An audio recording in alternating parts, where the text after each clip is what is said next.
There's Jack Moses. Hello. And here's Shiva. Yeah, so let's talk about Shiva. Okay, let's give some context why these are here. So a lot of times before a podcast or before a certain call or anything, like I want to call in an energy Yeah. of a divine energy. So I have a divine master's oracle deck. Ta-da. So this is kind of how I use this stuff as a tool. And you've seen it a bunch in our cohort calls, like Yeah. pull up a thing randomly. It can help guide the conversation. So the two that I called in based on Dave asking for two cards are Shiva, Karma Release, and Mahavatar Babaji, which says spiritual awakening, interconnectedness, understand the inner workings. Well, fuck yeah. I mean, there we go. That sounds exactly like what we're doing and what you're doing. Yeah. Understanding the inner workings of someone's codes. For sure. Yeah, codes is something that's coming up for me a lot now. Yeah, like this new thing I'm working on. It's about abundance codes, and so yeah, it's a big deal. What are abundance codes? So, well, I mean, from my work with the gene keys and all of that, it's basically how to decode what the aspects are of your abundance. And when it comes down to the work I do, the gentle mastery and the gene keys and all that stuff, it's really what are those energetics behind why you're here, like how you're here to serve, what you're here to do, who that audience is that you're aligned with, who's going to be attracted to you. And by you providing them with whatever it is you're providing them with, that brings prosperity to them. And in return, what you get in return for that is aligned abundance for yourself. And all of that stuff is encoded in us.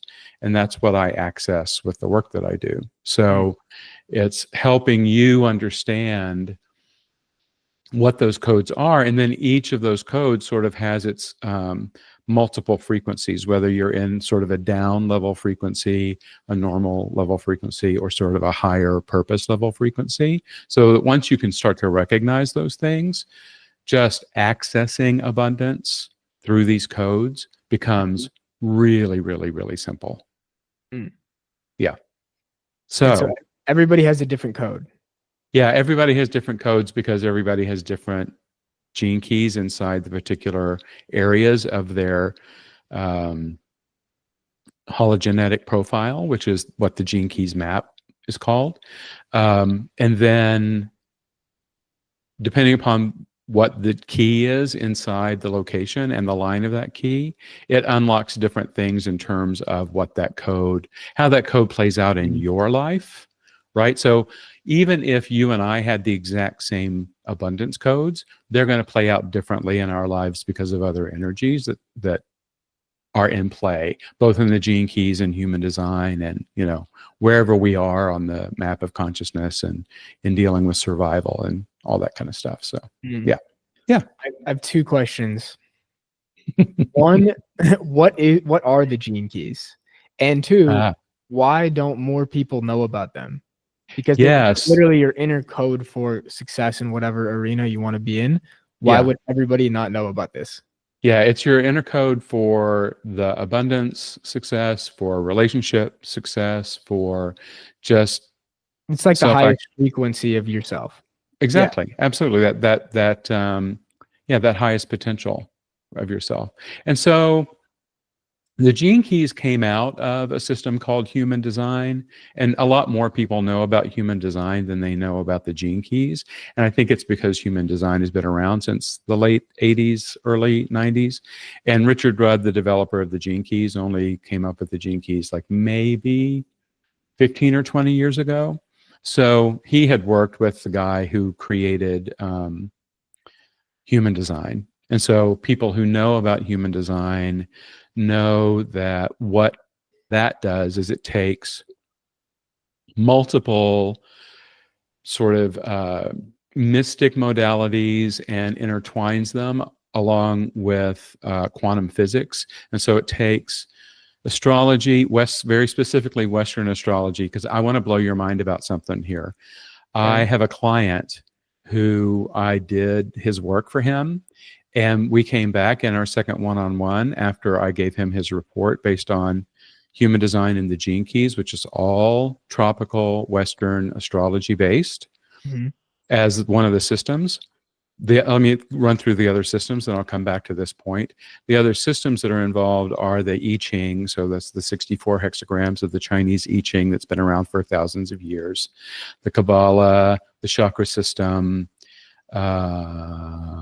yeah, and then quantum physics and how we're all energy, and energy exists as either particles or waves. But here's the mind-blowing thing. So I'm working with this client, and he's like, yeah, all this stuff really resonates. And I still had some, like something going on in the back of my brain or something somewhere. So I was talking to my girlfriend about it. And she and I both, like 4 years ago, started studying Vedic astrology. And I resonate so much more with Vedic astrology. And did you know that there's a place where you can go and get your human design and your gene keys on the Vedic instead of the Western? And it's completely different, Interesting. like so radically different. Like I go from being a self-projected projector to a pure manifesting generator in human design. And they could not be more dissimilar. Interesting. I'm writing down to look into this. Yeah, you want to go to geneticmatrix.com if you don't already use that, and I can walk you through it. It's got just tons and tons and tons of information. In fact, it almost has too much information, so it can be hard to find what you're looking for. But in order to get the Vedic human design and gene keys charts, you have to sign up. So, Okay. That's very interesting. I mean, I've been going much deeper into Vedic astrology yeah. recently. So this is interesting. Yeah, that's why I figured you'd want to hear about it. But so kind of, I'm really glad that we kicked off with the energy cards, and they're just really great and on target. And, like I have seen you use them in the cohort meetings and things like that, but it's interesting to choose to pull them prior to like a podcast or like just any kind of, because you've got them sitting there and you know what they are. And Mhm. like, you don't even have to share them with the person that you're. I usually don't. I Yeah. usually am on my normal business calls and working with him on the side. Well, then that just shows you how interconnected everything can be, right? Like it's not just one thing or the other. And that's part of what Mhm. you and I have learned so much in doing all of this and in working together over the last few weeks or few months. And certainly we wouldn't be doing this together if in that cohort you hadn't said to me, Dave, you got to start a podcast. And do you remember what it was that you said or what it is that made you say that? Because if you don't, I do. Mm. I mean, there's two perspectives with it. And I also think it's funny the timing. Like the cohort ended yesterday. Now Yeah. we're doing the podcast today. It's pretty cool. But it came from a few perspectives. One, it's been very helpful for me in many ways and very insightful and a lot of fun. That's one aspect. Two, from a networking perspective, like it's just a great idea because the cohort you were in is a consciousness cohort, spiritual cohort, Yeah. but it's also a business cohort. And so I always think like you have to play the game to have the impact you want to have. But playing the game can be fun and be in integrity. So just from a business perspective, a social media marketing perspective, having a podcast is a good idea. Yeah. But not everybody wants to do a podcast. Not everybody's meant to do a podcast, just not in some people's nature, maybe. But you're so conversational. Hmm. And I feel like the nature of your podcast could be really deep. And you can help. We'll see how this podcast goes. But like if we look into my gene keys or you help me move through something or understand, like that's going to be very valuable for somebody to watch. And then, yeah, they'll want to work with you, hopefully, if it's really impactful, which I know already it is. Well, and that was what I was going to say is what you said to me in the cohort meeting where this all came up was, Dave, what's coming through for me is people are going to want to work with you once they hear the impact that it has had and that your work has in other people's lives from their own mouths, right?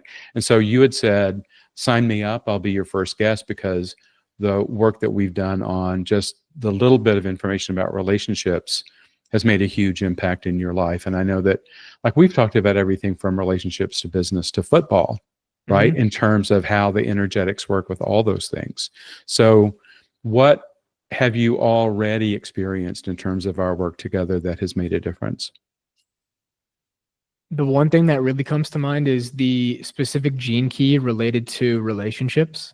Yeah. Like the highest frequency of me would be in my own power, on my own mission with somebody else who has their own mission. Yeah. And the lowest frequency is wanting to be saved. And Yeah. like I can see that shadow frequency, you could call it, play out and at times. Yeah. Like, what am I searching for? Or am I searching for validation? And then I can see it in myself and come back to ideally the highest frequency. Right. If I So, can become conscious and aware of it. And that's the power of these systems, be it astrology, gene keys. You see clearly the shadow frequency or the highest frequency in one area of your life. You're in the situation that causes it to arise, and you notice, which frequency am I in? yeah, And if you're not in the highest one, then you can shift. exactly. Yeah. If It's you're all present.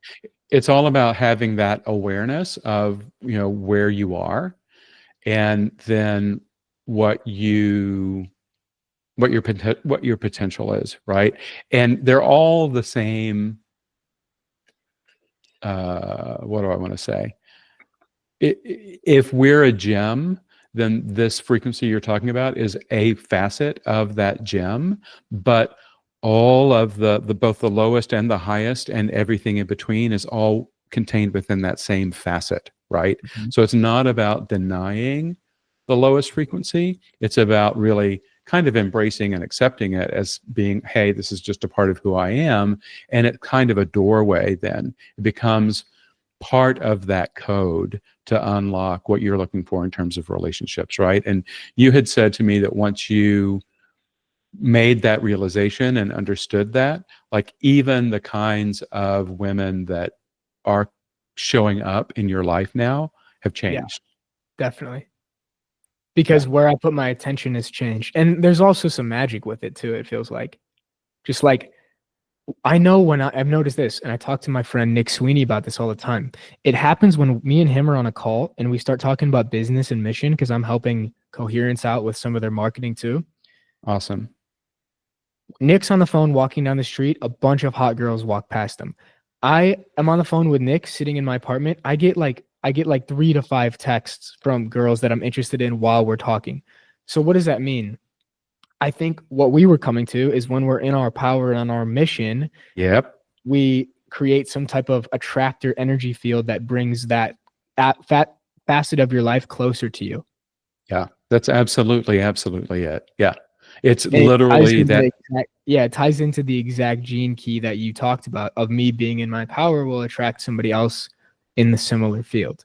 In their own power, and it's that, it is that attractor field, right? And that's just how everything in life works, but we're so conditioned to think that that's not how we're built. But we're all, everything's just energy, and so it depends on what you're putting out there, right? And so when you're putting out there, oh, help me, save me, you're not going to get the quality of person that you're going to get when you are putting out there, I am here for a mission and I want a partner or somebody in my life who is also here on a mission, right? Mm-hmm. So it's interesting how when you and Nick are on those calls, that the energy field is changing for both of you. So I want to look at his gene keys someday and I'm sure he see would love see to. if that's in there too. Yeah. So for anybody who doesn't know you, because we kind of really dove into this, tell the world about who Jack Moses is. That's a tough question. Today, who you are today. Hey, who am I today? Well, I could say who am I today based on what I've done today. So most of my day today was spent, I did a little bit of writing, not as much as I'd wanted to. I slept a long time. I feel I was almost hibernating for a very busy period to come. And I kind of let myself because I'm traveling to Austin this weekend and then I'm going to Thailand in a few weeks. But today, basically, I did some writing, I did some pull-ups, and then I did a lot of work for Aubrey Marcus's team, or Yeah. calls and things with them, and then smoked a joint, listened to some music, and hopped on this podcast. So that's my So day today. is your Austin trip an Aubrey trip? Partially, yeah. There's a team dinner happening, which I'm gonna go to, which was a contributing factor, but it was not my mind that came up with this idea, by the way, to go to Austin. Yeah. It it was not my conscious mind, it was my subconscious mind. So I started to get some interesting synchronicities that were happening that led to me sitting down and being like, I think I'm going to do a tarot reading. And in the tarot reading, it was very clear, go to Austin, not just for Aubrey's team, but many other reasons. And all the energies of the cards aligned for that to become very obvious. But I didn't wake up 2 days ago and think, okay, today I'm going to change all my flights and go to Austin first and go to this team dinner and then go to Thailand. This is where the conscious mind is sometimes limited because it can't see nonlinear reality. Right. Yeah. Just like we were talking about in the cohort. Yeah. Because I don't know how it'll manifest, but I do know that there is a quantum leap or a quantum shift by me making all those changes and going. Absolutely. Yeah. And then, I mean, literally, you're talking about writing, marketing, working with Aubrey's team, going to Thailand. So we need to dive into that. And then I know when you come back from that, you're Mr. College quarterback, right? So it's like, there's a lot more dude. that still is unsaid too. Oh yeah. Well, you can say it here or you don't have to, but like when I made that, it almost kind of looked like a mystic card that had the football helmet with a crown on it and the mystical symbols in the background for you. Yeah, that's going to be fun to put out there, but that's just so you've got all of those energies going on simultaneously, like the wizard and the strength energy, and then the just really practical, like put me in coach energy, right?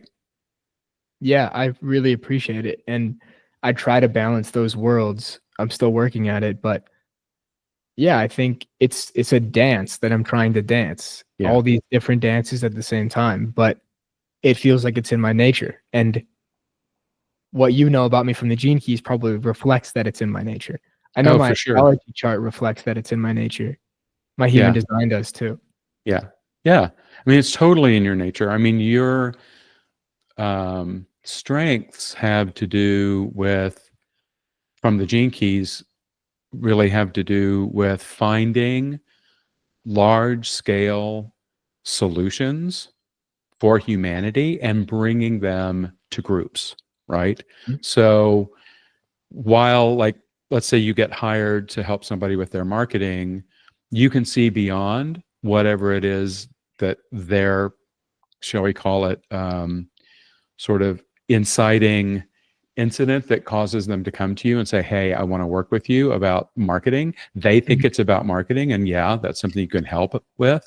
But once you're there, you see the entire ecosystem of what's going on. And then you're able to look at much, much larger scale solutions. You can see things that other people don't even see yet, right? And if they're open to it, then you can really impact them through bringing those truths and that understanding, and that's a rare skill, because you also have the ability to fully hold the space that it takes to make it happen, right? So it's not just about walking in terms of your design, it's not just about walking in with the solution, but it's also being able to make it possible for the team to implement it, right? Which is what makes you a really incredible quarterback, right? Makes you really suited to that, because it's the exact same situation. Like, you can see the entire energy field that's going on, right? And you can lead that to its, literally to its goal, right? Thank you. I really appreciate the reflections. What comes to my mind is like, I'm very much still working on all of it. Yeah. So Well, I it's a appreciate your lifetime of work, compliments, right? and I accept them, but I look within myself and I know there's work to be done. It's going to be a lifetime of work, right? Because that's what you're here to do, and that's the joy of it, right? Is that you're not stuck in some, I don't know, finance job or something that you were thinking that you had to have, right? Instead, it's all, what is it? What is it our friend Donald says, that his poet friend in Mexico City says? If If it it's was a a dream, dream, what would you do in the dream? yeah, if life was a dream, what would you do in the dream? And that's it. Yeah, you know, it's interesting because you talk about the finance career and that game, that still crosses my mind sometimes. Mm. But from a much like it's not what appears on the surface perspective. Yeah. Like my first Vedic astrology reading began to put my mind into perspective of the scope of seeing, like you talked about. And he was like, you know, your chart would be great for finance, and you would be like a agent, like a spy, like a Uh, mystic spy within the matrix or within the corporate world, to then be able to transform it to capitalism 2.0 or rewrite the money system. mm, So now, when I sit in contemplation and think about the next few years, that's still something that pops in my mind. It's not predominant, but it does when I really get into the long term, what is my mission on earth perspective? What mhm. could I learn in that game for 2 years? Who would I meet to be able to then change it? Consciousness economy. I mean, this is what my brand is built around. It's like, oh, it makes me squirm, but like, would I almost take the sacrifice to go into the system to learn it all and to like try to influence some change on it in a positive direction? I don't know. Well, here's my question about that. Why would you have to be in the system in order to have a positive impact? If you're Mhm. doing what you're doing, but you're doing it with people who are in that system, who are literally, this is what they do, but you're there as their advisor because you see the Mhm. bigger picture. Mhm. Like, wouldn't that be the leverage that you would need in order to have the impact? That way, you don't have to like set yourself up as an expert in finance. You can just set yourself up as an expert in working with the experts in finance, right?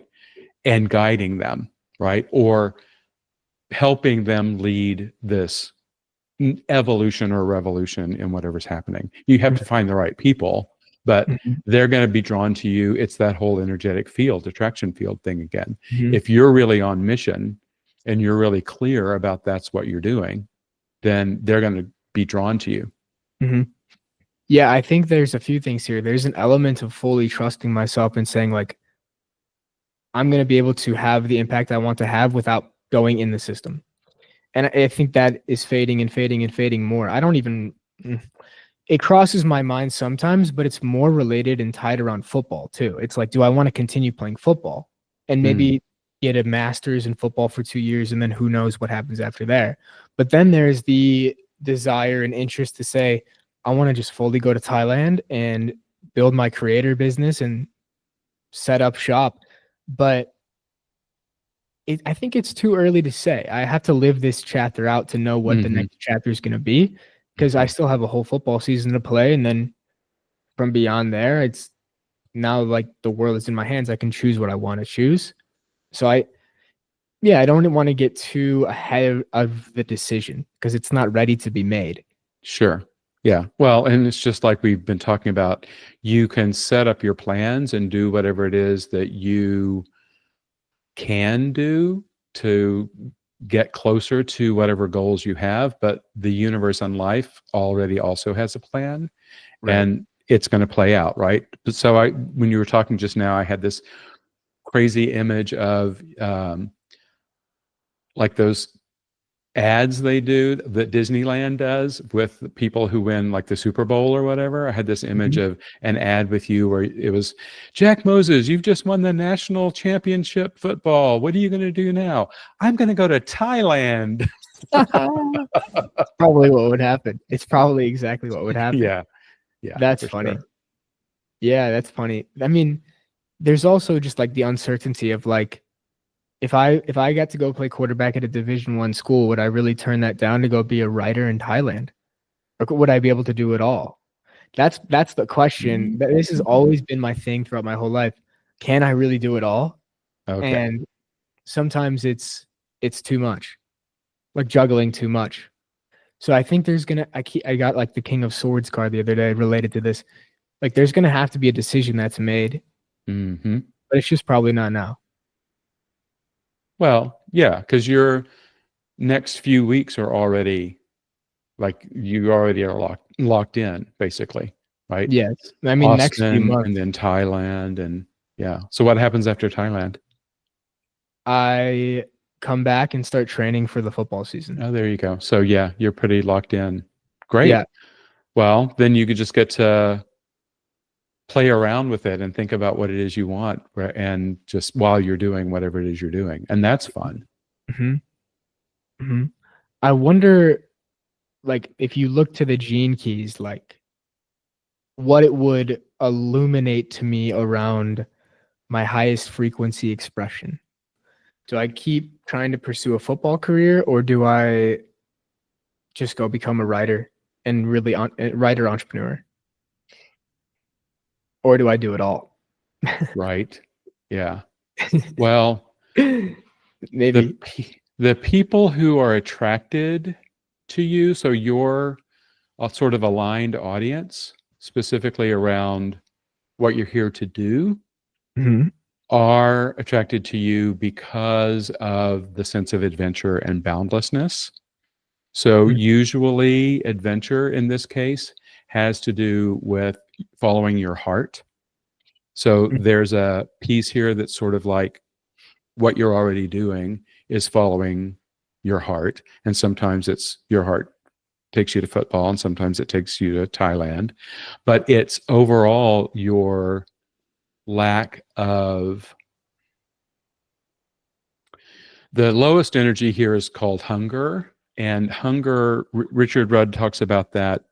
And I have this in a different position as being an unmet need, right? And so this unmet need is around believing that you're limited, right? That you have to choose, right? So being in that energy of, oh, at some point I'm going to have to make a decision, right? Is a lower level energy for you around how people find you. So when you're in that That's energy, big. you're That's big. less, yeah, It gives yeah, me a really big insight of there's no rush. right. Like my thing There's is no like, what am I rush. gonna do? What am I gonna do like in December? Like after we win the national championship, what am I gonna Yeah, do? yeah, Like it's not a rush. Like just yeah, chill. Like it's yeah. fine. There is no rush. And that ties into both what you're here to bring to people, which is basically comes out of your core wound, and what life will look like for you when you are fully actualized. Because what you're here to bring is naturalness, right? And so the highest expression of naturalness is called being, and being is kind of like not being, right? So when you're just being, there's no self reflection in terms of like self obsession, which is the bottom, lowest level of the hmm frequency, right? hmm So it's like this low level of self obsession, which is really being tied to the belief that what you're experiencing is real or is the only thing that's real, right? hmm And not being open to the higher frequencies. And then naturalness is just, okay, whatever is going to happen is going to happen. And then being is, oh, it's not about what happens, it's just about being, right? hmm So that's what you're here both to um, get out, get through,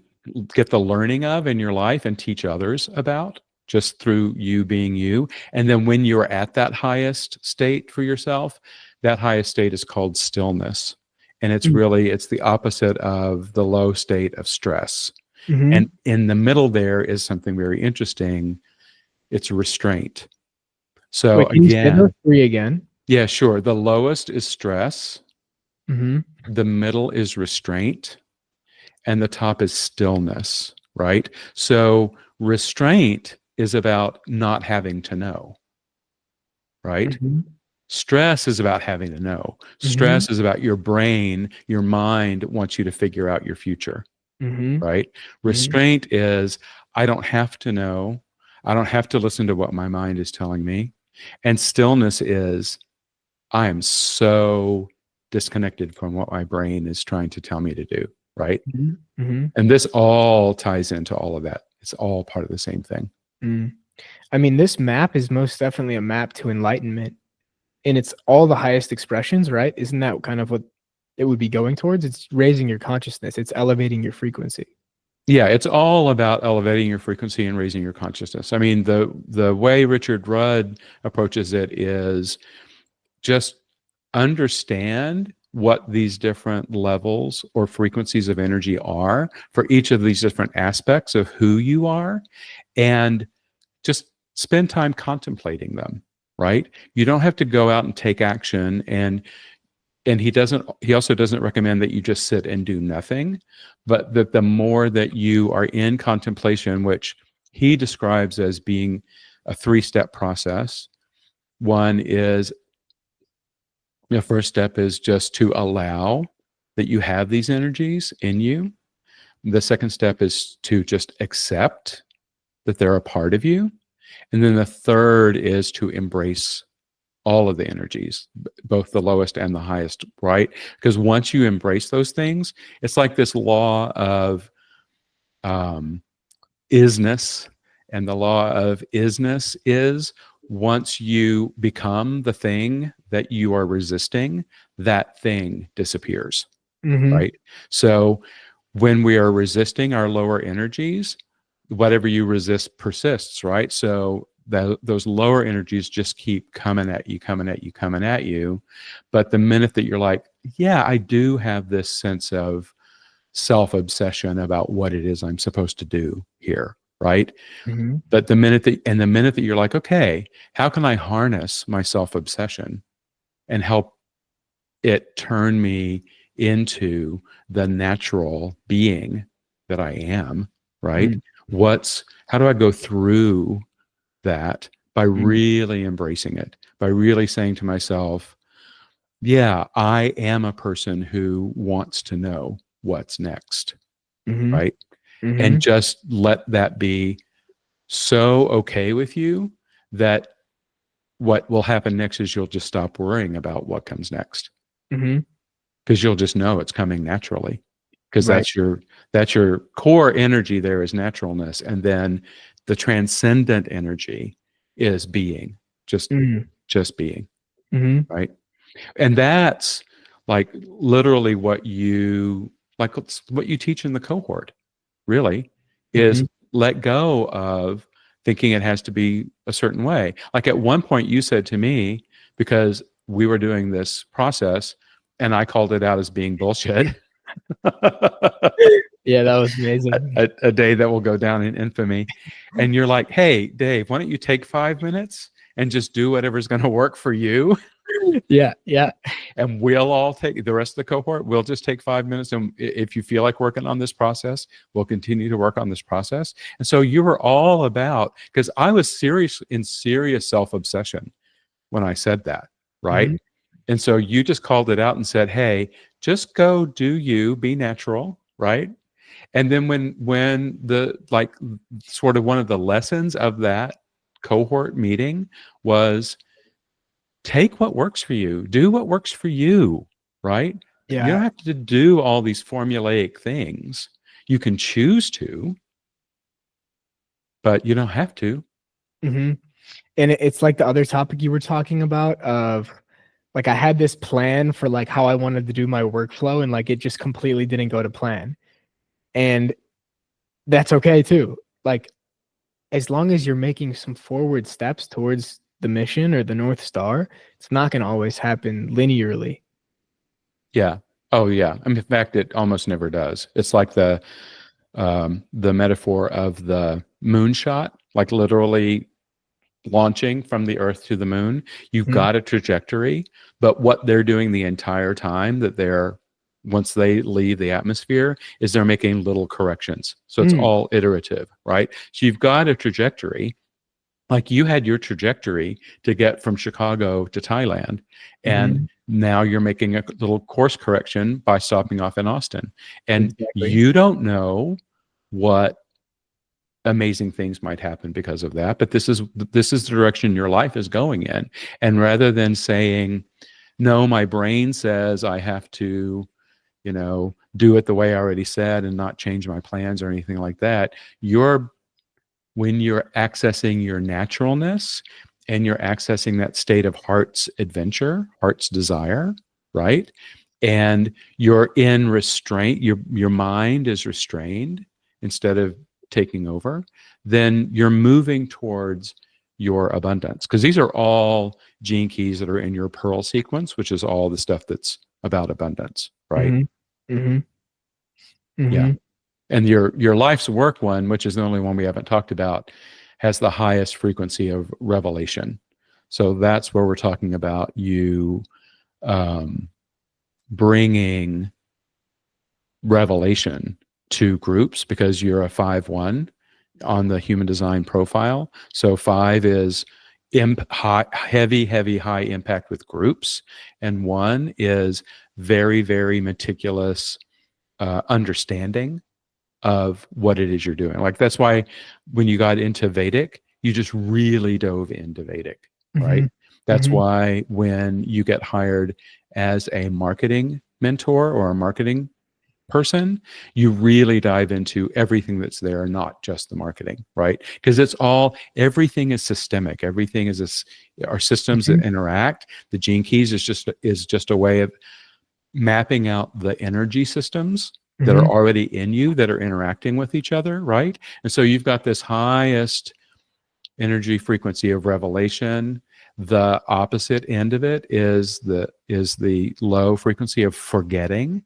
And in the gene keys, forgetting means forgetting that you're divine, that Mhm. you have creator energy inside you, and forgetting that we all do, right? Mhm. Forgetting means thinking that you're an individual instead of part of this great collective that we are all here doing, right? Mhm. And so like if you had been in forgetting energy when the potential call to come to Austin came, you would have said, no, I need to do my thing, Mhm. right? Instead of being open to there's could be something more here, right? Mhm. Because these people who are making this invitation to me, they're reflecting me back in some way, and I'm reflecting them back, right? So we're all part of the same system. And then the middle energy area there is mindfulness, which makes Mhm. perfect sense. Because the minute that you just go, okay, what's the mindful way to be about this, then you know. Mhm. Mm. You're bringing a lot of ideas up. Uh, What's the middle frequency? Meaning, what is it called, or what does Yeah, it because mean? How's it used? revelation's highest and Yeah. forgetting lowest. What is the And middle one? mindfulness is the middle one. Yeah. Hmm. How does that express itself? Well, for you, it's really about remembering that you are Mm. a connected, creative, divine spirit, right? It's that level of mindfulness, right? Mhm. It's because since the lowest part is forgetting that you're that, right? Then the sort of more natural, non ascended being version, higher version of you Mhm. is this mindfulness that remembers, okay, every it's almost like what came for me just now was it's almost like remembering that energetically you are connected to everyone. Mhm. So it's more than when you think of mindfulness, you think of how can I have awareness, right? This is less mental awareness and more energetic awareness, right? Mhm. So the way that plays out for you is that you just get so energetically connected to these groups that you're Mm-hmm. with, Mm-hmm. right? Mm-hmm. And it's again, I keep seeing the football team on the field, right? There's this energetic connection. It's like you're able to hold the energy for Mm. these groups. Because this is 33.5, and so that point 0.5 is that group energy, group leadership energy that you bring. It's Mm-hmm. not the rooftop of the point 0.6, but it's just underneath that. So when you think about how groups operate, like, and how individuals in anything, any kind of a system operates, there's a foundation. And so if you're a line one, there's the foundation that understands everything at a very, very minute level. And then as you go up and up and up and up the 6 lines of the hexagrams, the higher you get to the top, the roof level is like here to make a change in the universe. Mm-hmm. That's line 6. Line 5 is here to make a change in the world, right? Interesting. Yeah, Through, things feel like they're becoming more clear, yeah, but at the same time, I think the biggest lesson is just presence with what is and yeah, trust that there's space, no need to rush. But some yeah. things are being illuminated also because it's kind of a paradox. I'm like not trying to hold December, January in mind, but everything you're saying is making me contemplate it and think Mm-hmm. deeper and feel deeper. Mm-hmm. And some things are feeling as though they're coming into clarity. Now, there will be a letting go of in some way. Oh, yeah. There will be a letting go of the free flowing travel in the completely spontaneous nature, or there will be the letting go of being a football player. So things are feeling like they're becoming more clear in a way. Yeah. So here's a little bit of insight into all of that. So your part of what the Gene Keys does is it talks about your core wound, which is what you're born with, the energies, the 3 energies that you're born with. So we talked about that: self-obsession, naturalness, and being, and that's also really what you're here to teach, right? But then after birth, it goes through these 3 different spheres that identify the energies at play for your first 7 years, then like ages 7 to 14, and then age 14 to 21. And a lot of this has to do with how you are in relationships, not just personal relationships, but also for you, group relationships and like family relationships and things like that. But part of what you just said really ties into the frequency of the you from birth through age 14. And so we're looking at 2 different spheres here. So 2 different gene keys. And one of them, which is birth to age 7, approximately, the low energy is opinion. The normal energy, or the powerful energy that's not like you as an ascended being, is farsightedness. And then the ascended being part energy is omniscience, right? Mhm. So there's this point where you, as a kid, made some decisions around how it's important for you to either adopt somebody else's set of opinions or demonstrate that you have your own very strong opinions about things, right? So the reason why is because during that first 7 years is when we're actually realizing that, oh, I'm in a human body, right? And I figured out how the body works, and now I need to figure out how to be a human. And so the low energy part of that for you was feeling like you needed to have put your faith in either having an opinion or put your faith in somebody else's opinion. But the next level up from that is farsightedness. Mhm. So what you're talking about now, about whether or not you should be looking at, or that you find yourself compelled to be looking at December, January, and after this current period, that's you in that farsightedness energy. Mm-hmm. And it's just because if the opinion kept you safe as a kid, the farsightedness, which is the other side of the opinion part, is the part that allows you from where you are to look to the future Mm-hmm. or yourself specifically, Mm-hmm. right? And Mm-hmm. so that's just a natural part of how you're going to be in the world always, is you're always going to be looking ahead.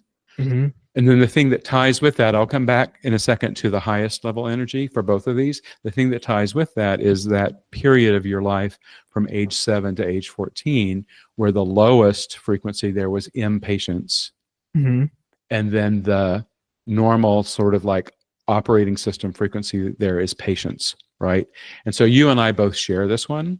And for me, impatience is impatience with the world rather than impatience with myself. For some people, it's impatience with themselves. I think for you, it's impatience with the universe, because you've got that actually as 5.6, right? Like you want things to go faster, right? Interesting. And it's the universe's fault that it's not going faster, right? That's when you're in your shadow side of it, right? But the Okay. patience part of it is what, it's going to unfold, right? Yes. And it's all the stuff that we've been talking about the Mm-hmm. last, few times that we've talked. But this is really, really key, because you're also, what we've just been talking about today, you're also in this, do I think further ahead or not? And when you take farsightedness and patience and put them together, like you've got them, then that gives you an unusually calm way of accessing your future self now, right? So you can see, you have the farsightedness, right? And when you recognize that it's impatience might be bubbling up and that you're impatient with the universe, because this is 5.6, if you just like chill with the universe, get patient, right? Then you're going to access the highest frequencies of both of those things. The first of which is omniscience, so knowing everything. So if you're really farsighted, then you know everything. And that's kind of what you walk into groups with, the power to become an omniscient presence for them. Mm-hmm. But you Mm-hmm. can also do that for yourself. And then the highest level of the other frequency is timelessness. So once you master patience, then what happens is, time is not a factor anymore, Mm-hmm. Mm-hmm. right? Yeah, and I can see a reality where that becomes my default nature. But this year has to play out. Yeah. Well, this year may be your pre-Saturn return test, like what do you call those things? Uh, like Trial, beta initiation. test. I don't know. Yeah. Donald used a term yesterday, proof of concept, right? Mm-hmm. So this is your proof of concept, right? Where you're like, do I need to be A, B, or C, or could I be all A, B, or C, right? So Oh. now the universe is giving you the opportunity to just try it out. Mm-hmm. Yeah. And I think it's becoming more clear. In my current reality, I have to live by the time. But Sure. I've tasted, this is why travel is so powerful. I tasted what it would be like to not live with the concept of time. Like for a few weeks in Mhm. Thailand, no schedule, no obligations. I ended up creating until 7 a.m. most nights, just accidentally, no force, like pure flow. And a lot moved in those 2 weeks, but not enough. And I wasn't grounded enough to bring it into physical manifestation. But how I felt there, the energy I was living by was incredible. Mm. And I'm Mm. about to go experiencing it again here soon. So I'll know. I'll know when I know, but I think I already know. Well, that already, I mean, that also relates to your sphere of purpose, which is who you're here to be, not what you're here to do, because the three frequencies there are entropy at the bottom, freshness, which really means creating your own thing in the middle, and then beauty at the top, right? So And what are those for? that's for your sphere of purpose, which is what you're here to do, not, I'm Okay. sorry, who you're here to be, not I what you're here to do. That feels very resonant. So what you just said about your experience in Thailand is you were just being in Mhm. Thailand, right? Mhm. So all entropy, I And mean, it was all entropy, centered around beauty. yeah, and creating. That's what freshness is. And Mhm. when what you did when you let go of time is you let go of entropy, because in order for entropy to occur, like things only entropy over time, Mhm. right? Entropy is a time-based concept of things falling apart, right? Mhm. Mhm. Because of inertia, Mhm. right? And so when you step outside of that, then all there is for you, when you step outside of time, all there is for you is creativity and beauty. Mhm. And that's who you're here to be, is Mhm. that person who does that. Mhm. Yeah, in a way, it's like this is giving me permission to be myself, right? To be who I truly Absolutely. want to be. Yeah. I mean, I call this stuff like a safety net. Actually, Mhm. human design is kind of like the safety net. It's like when you understand your human design, then you can like look back in your life and say, oh, yeah, this is when I was living with my design, and this was when I wasn't. So it's like human design is how you understand yourself. The gene keys are how you appreciate yourself, right? So it's that permission level, right? It's like, Mhm. oh, Mhm. okay, I get it. Yeah, I can really appreciate these various factors, these various energies that are going on. Mhm. And then what I'm doing with gentle mastery is how you then actualize yourself, right? So Mhm. it's really about interpreting these tools so that you can not only have the permission, because it's one thing to have the permission, but also you can take the action, because it's Mhm. all about taking action. And it's about looking at your life and looking at where these frequencies show up in your life and how you can create habits or routines or rituals or whatever that's going to work for you to act as sort of a container to help you get out of the lower frequencies into the higher frequencies whenever they arise, so that you can do everything that you were here to do and be everything you're here to be and be fully actualized, and bring your great gifts to the world and humanity and get paid for it. So Wow. yeah. Thank you. This was so insightful. L- I I learned a lot, and it was only probably 30 to 40 minutes that we actually dove into it. Yeah, I do actually have to run. I Um, know. you see, I'm bound by I the know time. you.